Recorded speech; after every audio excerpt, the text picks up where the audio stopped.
खोर्धा जिलार टांगी BEO office सम्मुख में एसएफआई पक्षरु विभिन्न दाबी नहीं विक्षोभ प्रदर्शन करा जायछि। शिक्षा व्यवस्था अवहेलित होई रहिबा, लागी रहिथिबा समस्यार समाधान नहेबा एवं सरकारक उदासीनता मनोभाव जोगु एभली समस्या देखाउथिबा इत्यादि दाबी करिसेंति एसएफआई। प्राथमिक विद्यालय रे श्रेणी शिक्षा शिक्षक नियुक्ति काहे नै कंप्यूटर शिक्षक निश्चित करूना कोड पाए। विभिन्न स्कूल भित्तिभूमि नथिबा बेले सरकार स्कूल प्रति छात्र छात्री माने विमुख हेबा, स्कूल विद्यार्थी मानक आवश्यक सुविधा सुजोग न देबा, स्कूल छात्र छात्री मानक उपस्थान कम दर्शाई विभिन्न सरकारी स्कूल गुड़िक बंद करने घटना एवं शिक्षाविद मध्य उद्वेग प्रकाश पाई। यह उपरे सरकार तुरंत दृष्टि देवाकू दाबी करी टांगी एसएफआई पक्षरु टांगी बीईओ ऑफिस घेराव करथिले। विधुभूषण महाराणा, खोर्धा जिला एसएफआई। अच्छा, कौन जो आंदोलन कर स्ट्राइक कर विभिन्न दाबी नहीं कि कौन उद्देश्य? टांगी ब्लॉक रे जते अंचल रे सरकारी शिक्षानुष्ठान अच्छी ताहा जे अवहेलित अवस्था रे अच्छी। सरकारी स्कूल रे निर्भर करुथिबा परिवार आपण माने जदि देखिबे जो परिवार निर्भर करूछि तांगे पिलांगे पढ़ेवा पई अर्थनैतिक भाव में से माने अनग्रसर, तेणु से भली परिवार पिला पाठ पढ़िया सरकारी शिक्षा है उचित शिक्षा। आज से शिक्षार भित्तिभूमि की न तैयारी करी एटी बीओ हूँ डीओ हूँ कि जिलापाल हूँ एटी बेसरकारी शिक्षा को प्राधान्य दि जाउछि। आपण देखिबे फनी रे भांगी जाइतिबा प्रत्येक विद्यालय एपर्यंत निर्माण हो पारि नाही। ताकू जदि कोरोना लगी बंद हो जाइछि सत स्कूल, किंतु कोरोना जदि न होइतांता पिला पाठ पढ़ी थांते केमती, आगु को पाठ पढ़िबे भी केमती, ताकू तुरंत निर्माण करा जाऊ। एवं प्रति सरकारी विद्यालय रे आपण माने देखिबे पानीय जल एवं आउ जो रही परिश्रागार कौन सी प्रकार सुविधा नहीं, ताकू तुरंत सुविधा करा जाऊ। श्रेणी गृह अनुसार क्लासरूम अनुसार शिक्षक नियुक्ति करा जाऊ। प्रति विद्यालय रे ए पर्यंत प्रधान शिक्षक नियुक्ति है नहीं, प्रति विद्यालय रे प्रधान शिक्षक नियुक्ति करा जाऊ। आउ आमर मुख्य कथा है आज पर्यंत सरकारी शिक्षानुष्ठान माने ठिया होइचंती सरकारी जगह उपर, किंतु तांको जमीर पट्टा ए पर्यंत मिललानी। सरकारी जमीर पट्टा सरकारी शिक्षानुष्ठान को तुरंत दिया जाऊ एवं एक कथा करा गले पाचेरी आवश्यकता रही। गोटे विद्यालय सुरक्षा दृष्टिकोण विद्यालय निहाती पाचेरी भितर रहिबा दरकार। कौन सी विद्यालय आपण देखिबे प्राय विद्यालय आपण पाचेरी पाइबे नाही। पाचेरी निर्माण तुरंत करा जाए प्रत्येक विद्यालय सुरक्षा पाई।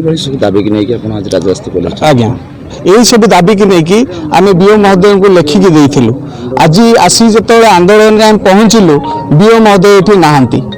जी छात्र माने आसीचंती सेमानकर समस्या बाबद आलोचना करने को, किंतु केमिति से निदर शोइचंती एपर्यंत आसी नांती। तेणु आमे वर्तमान एठी बसी रहिलु जे पर्यंत बीओ डीओ एठी न आसीचंती आमे आलोचना न सारिचु। आमको ठीक भाव में केमिति यार समाधान दिग से न देखैचंती आमे एठू उठिबु नाही।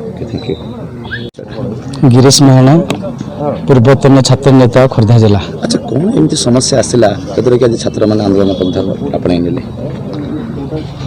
आज छात्र फेडरेशन एठी गोटे अनुभव कला जे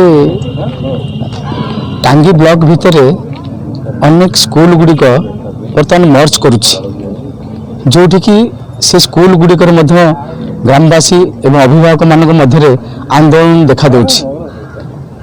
एवं से कहीं से स्कूल गुड़िक मर्ज करुछि कहीं ना सरकार जो व्यवस्था से व्यवस्थाटा जो 20 जन शिक्षक रे 20 जन छात्र रे 2 जन शिक्षक एवं 20 जन छात्र जो नहे ताकू बंद कर दौरान, किंतु सेठी 20 जन छात्र केमिति आसीबे से कथा सरकार करना कहीं ना सरकारी स्कूल शिक्षानुष्ठान पाखरे गोटे घरे शिक्षानुष्ठान कराउछि, जोठी कि घरे शिक्षार भल पाठ पढ़ा होउछि बोली साधारण मनीष मानकर गोटे धारणा देउछि। किंतु जो गरीब पिला माने रहिले, जो 20 जन पिला रहिले जोठी सेठी गरीब पिला रहिले, से गरीब पिला माने केंति पाठ पढ़िबे सरकार कर से निघा नाही।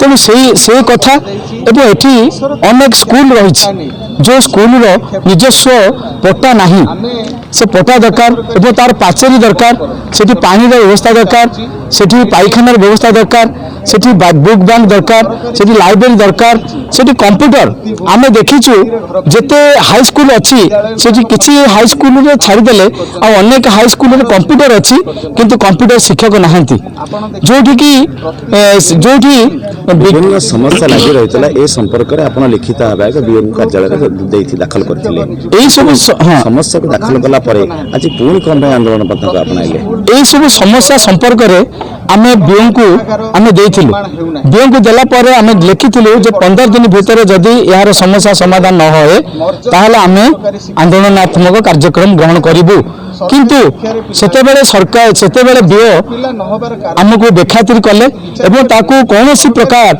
ताकू सुनिले नहीं कि आलोचना को मध्य डाकिले नहीं तेणु तेणु बाध्य होई आमे पुणी थरे दाबी पत्र देलु जदि आमे 15 दिन भीतर आमे देइथिलु 20 दिन होइगला अपन डाकिले नहीं तेणु आमे बाध्य होई आज आंदोलनात्मक कार्यक्रम नेबाकू जीबु 18 तारिख पे हम देलु परे जदि बीओ पक्षरु कौनसी पदक्षेप निया न जाय प्रशासन पक्षरु कौनसी पदक्षेप निया न जाय सेताले अपन आमे तो आज दाबी रखिछु एठी जो बीओ रहबा कथा बीओ वर्तमान आम पाखे नाहंती आमे दाबी रखिथिलु डीओ आसी पे डीओ आसु नाहंती जदि हमर दाबी को से न सुनंती ताहले आमे आगामी दिन रे बीओ ऑफिस आगे अहोरात्र धारणा दाबी बसिबु ये होचा निष्पत्ति। Bureau report Chilika TV.